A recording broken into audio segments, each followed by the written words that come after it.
വെള്ളാപ്പള്ളി നടേശൻ അതിരുകടക്കുകയാണ്. താലിബാനികൾക്ക് പോലും ഇല്ലാത്ത തരത്തിൽ വർഗീയ വിഷം ചീറ്റുകയാണ് ഇപ്പോഴും എന്ന് തന്നെ പറയേണ്ടി വരും. കേരളത്തിലെ ഭരണ സംവിധാനം തന്നെ നേരിട്ടിടപെട്ട് അതിനൊരു പ്രതിവിധി കാണേണ്ടിയിരിക്കുന്നു. CPMൻ്റെ അടിത്തറ തന്നെ ഈ തെരഞ്ഞെടുപ്പിൽ തോണ്ടിയതിനൊരു പ്രധാനപ്പെട്ട കാരണം വെള്ളാപ്പള്ളിയുമായിട്ടുള്ള പിണറായി വിജയൻ്റെ ചങ്ങാത്തമാണ് എന്നുറപ്പിക്കുമ്പോൾ അദ്ദേഹത്തെ ജനങ്ങൾ എത്രത്തോളം വെറുത്തു കഴിഞ്ഞു എന്ന് നമുക്ക് ഊഹിക്കാവുന്നതേയുള്ളൂ. ഈ തെരഞ്ഞെടുപ്പ് സമയത്തുടനീളം കലാപങ്ങളെക്കുറിച്ചും മുസ്ലിം വിരോധങ്ങളെക്കുറിച്ചും മാത്രം പ്രസംഗിച്ച് നടന്ന വെള്ളാപ്പള്ളി കേരള സമൂഹത്തിൽ ഒരു പൊതുശല്യമായി മാറിയത് നമ്മൾ കണ്ടു. എല്ലാം കഴിഞ്ഞ് നല്ല തിരിച്ചടി ജനങ്ങൾ നൽകിയപ്പോഴെങ്കിലും നേരെയാകുമെന്ന് വർഗീയ വിഷം ഇനി തുപ്പില്ലെന്നും വിചാരിച്ചിരുന്നവരെ പോലും അമ്പരപ്പിച്ചുകൊണ്ട് ഇന്നിതാ വീണ്ടും രംഗത്ത് വന്നിരിക്കുകയാണ് അദ്ദേഹം. UDF അധികാരത്തിൽ വന്നതോടെ ഇനി മലബാർ കലാപവും മാറാട് കലാപവും ഉണ്ടാകുമെന്ന അതിഭീകരമായൊരു സ്റ്റേറ്റ്മെൻറ്റാണ് അദ്ദേഹം പത്രത്തിലൂടെ നടത്തിയിരിക്കുന്നത്. അത് ഒരു ജാതി, ഒരു മതം, ഒരു ദൈവം എന്ന് ഈ ലോകത്തോട് വിളിച്ചു പറഞ്ഞുകൊടുത്ത ശ്രീനാരായണ ഗുരുദേവൻ്റെ പേരും പറഞ്ഞുകൊണ്ടാണ് ഇത്തരത്തിലുള്ള വർഗീയത പറയുന്നത് എന്ന് പറയുമ്പോൾ ഏറ്റവും അത്യാവശ്യം അദ്ദേഹത്തെ നാടുകടത്തുക എന്നുള്ളതാണ്. അതാണ് ഏറ്റവും അർഹിക്കുന്ന ശിക്ഷ എന്ന് ജനങ്ങൾ ആഗ്രഹിച്ചു തുടങ്ങിയിരിക്കുന്നു.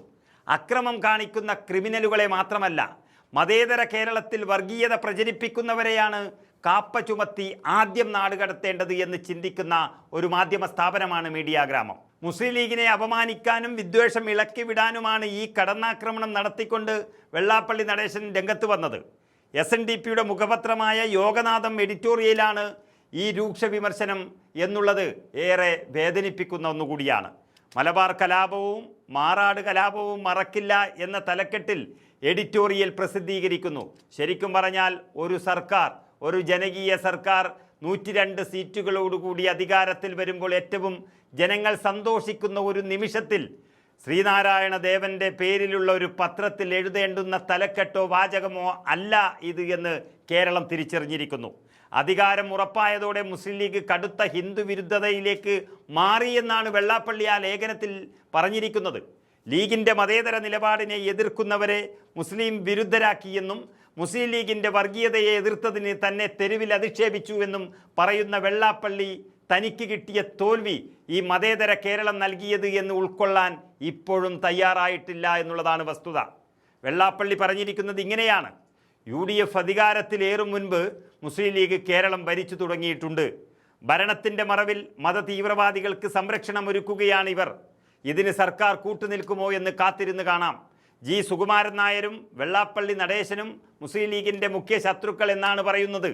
KM ഷാജി വർഗീയ വിഷം ചീറ്റുന്ന നേതാവാണെന്നും വെള്ളാപ്പള്ളി കുറ്റപ്പെടുത്തുകയാണ്. ഷാജിയെ മന്ത്രിയാക്കിയാൽ മതസൗഹാർദ്ദം പൂത്തുലയുമെന്നാണ് ലീഗ് നിലപാട് എന്ന് പറഞ്ഞ് വെള്ളാപ്പള്ളി പരിഹസിക്കുകയാണ്.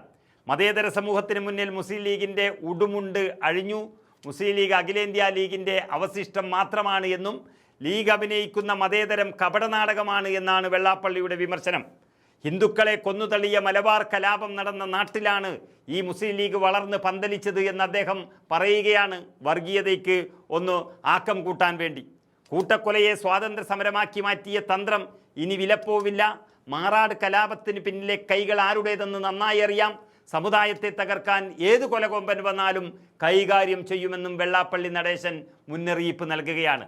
ശരിക്കും ഒരു ഗുണ്ടായിസത്തിൻ്റെ ലൈന് തന്നെയാണ് വെള്ളാപ്പള്ളി സ്വീകരിച്ചിരിക്കുന്നത് വർഗീയത്തിൻ്റെ കാര്യത്തിൽ. സത്യത്തിൽ ഈ വ്യക്തികൾ സ്വീകരിക്കുന്ന നിലപാടുകളാണ് ഇവർ എത്ര വലിയ പോസ്റ്റിലിരുന്നാലും ഇവരുടെ ഇപ്പോഴത്തെ പ്രശ്നം. അത് മുസ്ലിം ലീഗിൻ്റെ മാത്രമല്ല, മുഴുവൻ മലയാളികളുടെയും ശത്രുക്കളാക്കി ഇവരെ മാറ്റിയത് അതുകൊണ്ട് തന്നെയാണ്. അങ്ങനെയുള്ള വിഷം ചീറ്റുന്നത് ഈ പറയുന്ന ഗുരുദേവനെയും മന്നത്തു പത്മനാഭൻ്റെയും ഒക്കെ പേര് പറഞ്ഞിട്ട് ആകുമ്പോഴാണ് ജനങ്ങൾ ഇത്രയും ആശങ്കപ്പെടുന്നത്. അല്ലാതെ ഇപ്പോൾ ശശികല ടീച്ചർ വർഗീയ വിഷം ചീറ്റുമ്പോൾ ആരും അതിനെതിരെ പ്രതികരിക്കാറില്ല, ശ്രദ്ധിക്കാറില്ല. എന്നാൽ അതുപോലെ മഹാന്മാരുടെ പേരുള്ള കസേരകളിൽ ഇരിക്കാതെ അതിൽ നിന്ന് ഇറങ്ങി വന്ന് സാധാരണ ഒരു നടേശനായി വർഗീയം പറയണം. അപ്പോൾ മാത്രമേ നാടുകടത്താൻ കഴിയുകയുള്ളൂ. ഇപ്പോൾ രക്ഷപ്പെട്ടു പോകുന്നത് മഹാന്മാരുടെ പേരുകൊണ്ട് മാത്രമാണ് എന്ന് ഓർക്കുന്നത് നല്ലത്.